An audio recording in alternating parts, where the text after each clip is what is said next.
आपका CRS score 510 से ऊपर है और फिर भी आपको ITA नहीं मिल रहा, कि आपको लग रहा है कि अब एक्सप्रेस एंट्री एक अनसर्टेन गेम बन चुका है जिसमें हर हफ्ते एक नए रूल सामने आ रहे हैं, तो रुकिए, क्योंकि आने वाला एक्सप्रेस एंट्री ड्रॉ आपके लिए एक बड़ा टर्निंग पॉइंट बन सकता है। 2025 की अगली एक्सप्रेस एंट्री अपडेट आपको PR के करीब ले जा सकती है और यही सब हम इस वीडियो में डिटेल में समझाने वाले हैं। अगर आप इस साल कनाडा की PR लेना चाहते हैं तो इस वीडियो को आगे तक ज़रूर देखें। अब बात करते हैं एक्सप्रेस एंट्री 2025 की, जिसमें हर साल बहुत कुछ बदल चुका है। मार्च 21 के बाद ड्रॉज पूरी तरह बंद हो गए थे और फिर 14 अप्रैल को दोबारा शुरू हुए, वे भी बेहद लिमिटेड नंबर्स में। IRCC अब सिर्फ सिलेक्टेड कैटेगरीज को बुला रहा है और जिन लोगों को उम्मीद थी कि CRS स्कोर नीचे आएगा वो डिसअपॉइंटेड हो गए हैं, क्योंकि ITA की संख्या बेहद कम रही। मार्च 25 को 50 से 200 CRS पॉइंट्स वाली जॉब ऑफर स्कीम को हटा दिया गया, लेकिन इससे स्कोर गिरने की बजाय और बढ़ गए। मार्च के बाद अब तक सिर्फ 6 ही ड्रॉ निकाले गए हैं और 2025 और 27 में इमिग्रेशन टारगेट्स में रिडक्शन ने पूरी पिक्चर को और ज़्यादा कॉम्प्लिकेटेड बना दिया है। 27 से 30 मई के बीच एक नया ड्रॉ आने की उम्मीद थी, लेकिन IRCC ने कोई इनविटेशन नहीं भेजा। अब सवाल ये है, क्या अगला ड्रॉ 530 से 535 स्कोर तक गिर सकता है या फिर एक और स्मॉल ड्रॉ आएगा जिसमें कट ऑफ फिर से 540 से ऊपर चली जाएगी।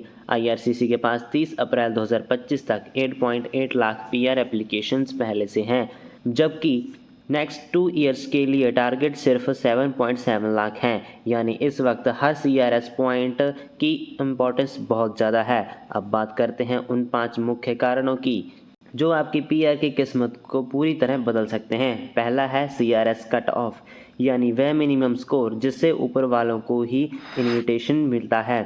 यह अब एक मेक और ब्रेक मोमेंट बन चुका है।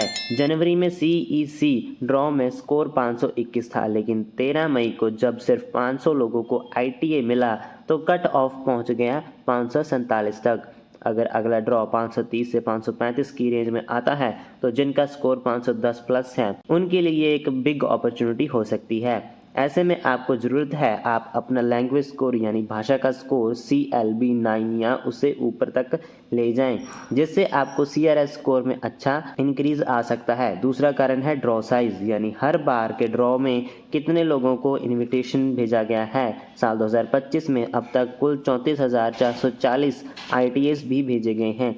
इनमें से लगभग 54% लोगों को फ्रेंच भाषा आती थी और सिर्फ 29% लोग CEC यानी कैनेडियन एक्सपीरियंस क्लास से थे। अगर अगला ड्रॉ 2000 से 4000 लोगों के लिए होता है तो ये दिखाता है कि IRCC अब टेम्परेरी रेजिडेंस को परमानेंट रेजिडेंस देने पर ज़्यादा ध्यान दे रहा है। और ख़ास बात यह है कि फ्रेंच भाषा आना यहाँ एक छिपा हुआ इनाम बन सकता है जो आपके स्कोर को बढ़ाने में बड़ी मदद कर सकता है। तीसरा फैक्टर ये है कि ड्रॉ फ्रिक्वेंसी, यानी ड्रॉ कितने समय के गैप में हो रहे हैं।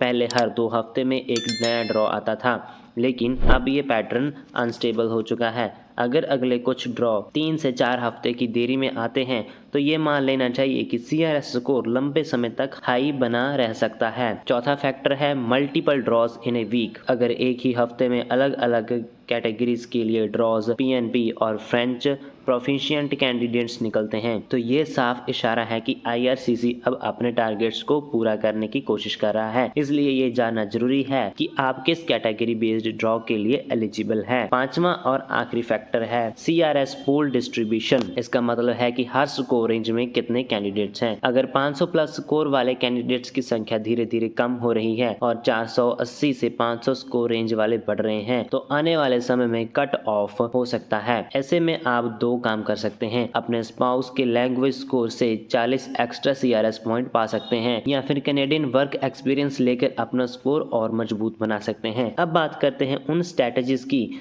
जो आपके बाकी उम्मीदवारों से आगे रख सकती है। अब बात करते हैं उन स्ट्रेटजीज की जो आपको बाकी उम्मीदवारों से अलग रख सकती है।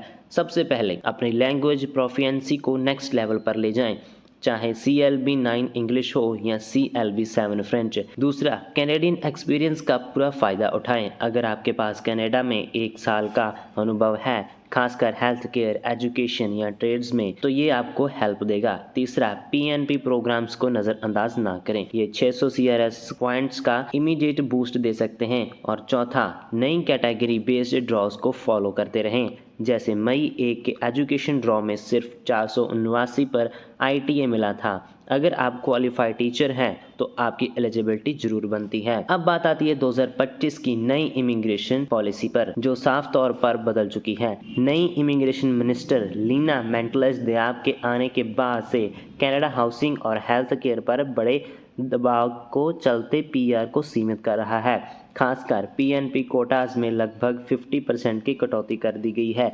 अब प्रायोरिटी दी जा रही है उन कैंडिडेट्स को जिनके पास कैनेडियन एक्सपीरियंस, फ्रेंच प्रोफिशिएंसी और हाई डिमांड स्किल्स।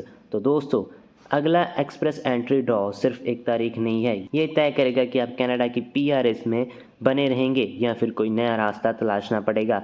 अपना सीआरएस स्कोर बेहतर करें, अपनी एलिजिबिलिटी को एक्सप्लोर करें और आईआरसीसी की हर हलचल पर नज़र बनाए रखें, क्योंकि हो सकता है अगला ड्रॉ आपको बना दे कनाडा का नया परमानेंट रेजिडेंस। तो नीचे कमेंट करके बताइए कि आपका सीआरएस स्कोर क्या है और आप किस कैटेगरी में क्वालिफाई हैं। अगर आपको वीडियो पसंद आया है तो इसे लाइक करें, चैनल को सब्सक्राइब करना ना भूलें, ताकि आपको हमारी अपडेटेड वीडियो सबसे पहले पहुंचे। मिलते हैं एक और डिटेल्ड वीडियो में।